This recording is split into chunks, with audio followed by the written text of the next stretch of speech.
अस्सलाम वालेकुम स्टूडेंट्स। आज हम जो है न्यूक्लियस एसिड में लास्ट टॉपिक डिस्कस करने जा रहे हैं, वो है राइबो न्यूक्लियस एसिड आरएनए। ये भी पॉलीमर ऑफ न्यूक्लियस एसिड यानी न्यूक्लियोटाइड ही। जिस तरह डीएनए न्यूक्लियोटाइड से बना होता है, ये भी पॉलीमर ऑफ न्यूक्लियोटाइड ही होता है। आरएनए में भी न्यूक्लियोटाइड ही आपस में ज्वाइन अप है पॉलीमर बनाते हैं। लेकिन डीएनए जो है वो डबल स्ट्रैंडेड होता है, उसमें दोनों स्ट्रैंड एंटी पैरेलल होते हैं, लेकिन इसमें स्ट्रैंड ही वन है। सिंगल स्ट्रैंड होता है, नॉट डुप्लेक्स।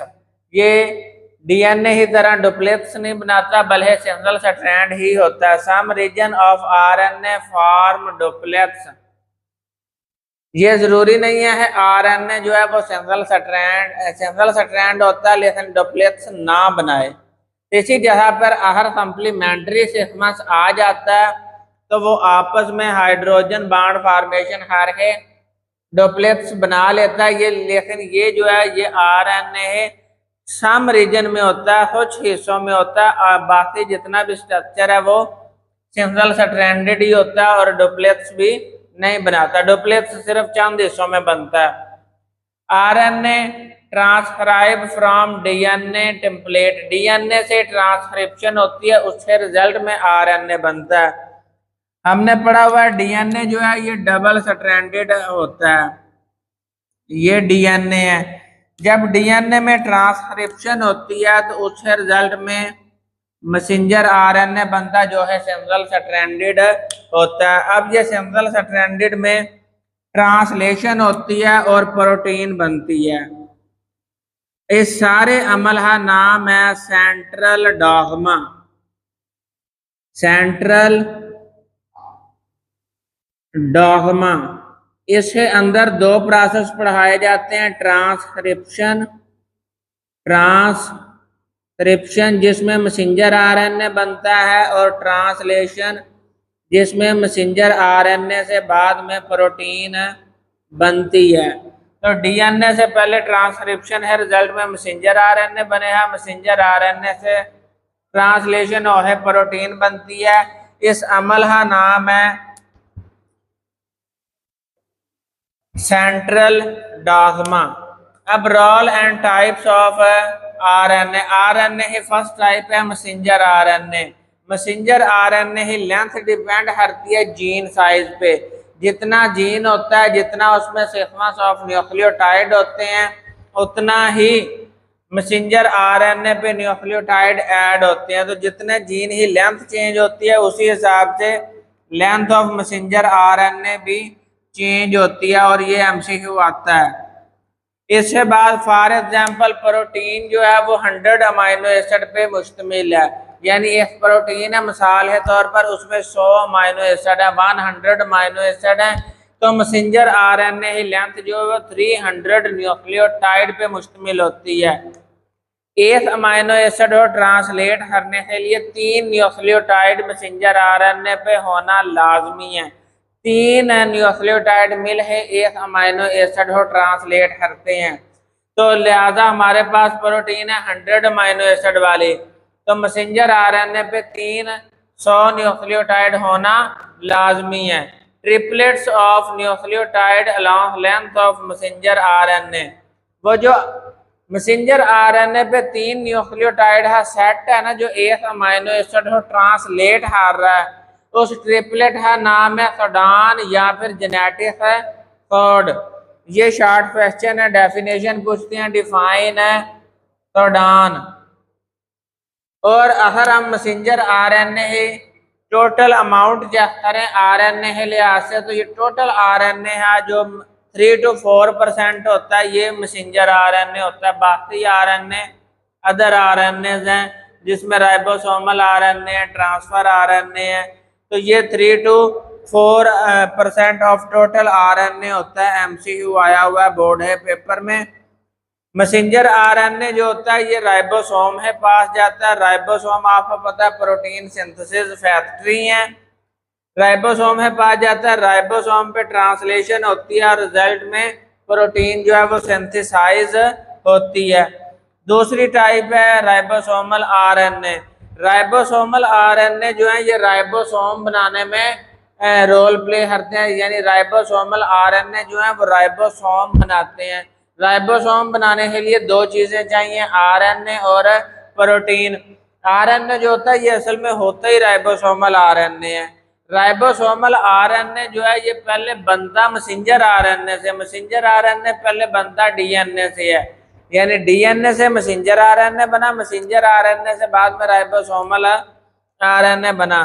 तो ribosomal RNA transcribe from DNA of chromosome. मुख्तलिफ क्रोमोसोम पे सीक्वेंस ऑफ न्यूक्लियोटाइड होते हैं जो डिफरेंट राइबोसोमल आरएनए बनाने में रोल प्ले करते हैं। जब राइबोसोमल आरएनए बन जाता है तो ये बाद में पार्ट ऑफ द राइबोसोम जो है ये बाद में बन जाता है। पहले राइबोसोमल आरएनए आता है, ये बनता है डीएनए से, फिर इसके साथ प्रोटीन मिलती है, प्रोटीन मिल है ये पार्ट ऑफ राइबोसोम बन जाता है। राइबोसोम जो है राइबोसोमल आरएनए पैक है सब यूनिट बनाता है। आपको पता है राइबोसोम है दो सब यूनिट है, स्मॉलर सब यूनिट और लार्जर सब यूनिट।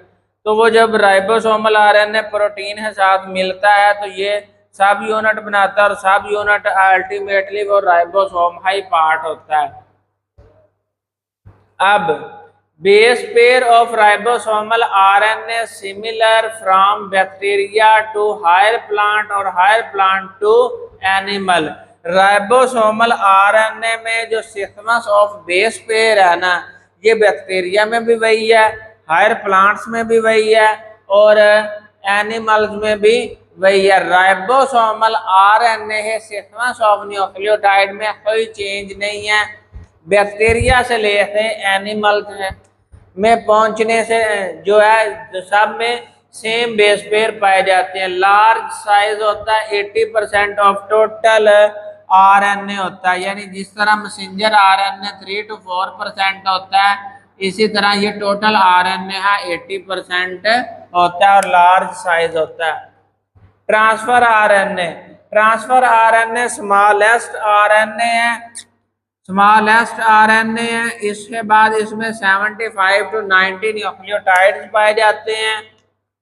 सिंगल स्ट्रैंड होता है बट डुप्लेक्स अपीयरेंस होता है, ये सिंगल स्ट्रैंड है लेकिन इस पे जो सीक्वेंस ऑफ न्यूक्लियोटाइड है ये आपस में कंप्लीमेंट्री होने के बायस ये आपस में हाइड्रोजन बॉन्ड बना के डुप्लेक्स अपीयरेंस बनाते हैं। तो ये इसकी ये सिंगल स्ट्रैंडेड है ये वाला, लेकिन ये जो है कंप्लीमेंट्री बेस पेयर जो होते हैं तो ये आपस में डुप्लेक्स बनाता है। इसके 5 एंड पे हमेशा गवानीन बेस पेयर अटैच होती है और 3 एंड पे CCA सीक्वेंस मौजूद होता है। ये जो CCA है ना यहाँ पर न्यू अमाइनो एसिड आके जुड़ना होता है, यहाँ पर जो है इसने ट्रांसफर ऑफ अमाइनो एसिड करना होता है। तो जो अमाइनो एसिड इसका आना होता है वो 3 एंड पे आके अटैच होता है। The sequence of rest nucleotide variable. अब ये जो ट्रांसफर आरएनए है ना ये टोटल 60 ट्रांसफर आरएनए इस टाइम आइडेंटिफाइड है, सेल है अंदर है। टोटल 60 अमाइनो एसिड जो है ये आइडेंटिफाइड है। ह्यूमन सेल में 45 ट्रांसफर आरएनए पाए जाते हैं और हर अमाइनो एसिड के लिए एक ट्रांसफर आरएनए होता है, स्पेशल होता है, स्पेसिफिक होता है। तो इस तरह हमारे अंदर 20 अमाइनो एसिड है तो 20 ट्रांसफर आरएनए भी हैं, लेकिन ह्यूमन सेल में 45 ट्रांसफर आरएनए जो है वो आइडेंटिफाइड है और ओवरऑल 60 ट्रांसफर आरएनए आइडेंटिफाइड है। तो ये जो 60 हैं या 45 हैं इनका यहाँ पे 3 एंड पे CCA होता है और 5 एंड पे गवानीन अटैच होती है, लेकिन बाकी जो न्यूक्लियोटाइड है सीक्वेंस है ये सब में वेरिएबल होता है, चेंज होता रहता है। और ये जो स्ट्रक्चर वाइज 3 लूप्स बनाता है, 3 लूप्स में मिडल लूप है जिसपे 7 बेस पेयर होते हैं। यहाँ पर 7 बेस पेयर होते हैं जो है एंटीकोडॉन बनाते हैं, एंटीकोडॉन बनाते हैं। यहाँ पर 7 बेस पेयर होते हैं जो है कंप्लीमेंट्री टू कोडॉन होते हैं। कोडॉन जो है ये मैसेंजर आरएनए पे मौजूद होते हैं। D loop. डी लूप जो है ये रेसोनाइज एक्टिवेशन एंजाइम, ये इनएक्टिव फॉर्म में होता है। ट्रांसफर आरएनए इसे एक्टिव फॉर्म में बदलने के लिए एंजाइम आता है, उस एंजाइम को रेसोनाइज करना जो है वो डी लूप है जिम्मे होता है। Theta loop. थीटा लूप जो है ये recognise specific place on ribosome, ribosome पर जब उसने जाके अटैच करना होता है अमाइनो एसिड, तो राइबोसोम है ऊपर स्पेसिफिक प्लेस तलाश की जाती है जहां पर उसने जाके बाइंड करना होता है। तो ये नीचे मैसेंजर आरएनए पड़ा हुआ है, ये नीचे मैसेंजर आरएनए पड़ा हुआ है, इस पे सीक्वेंस ऑफ न्यूक्लियोटाइड है। 3 सीक्वेंस को हम बोलते हैं ट्रिपलेट्स, और ये सोडान होता है।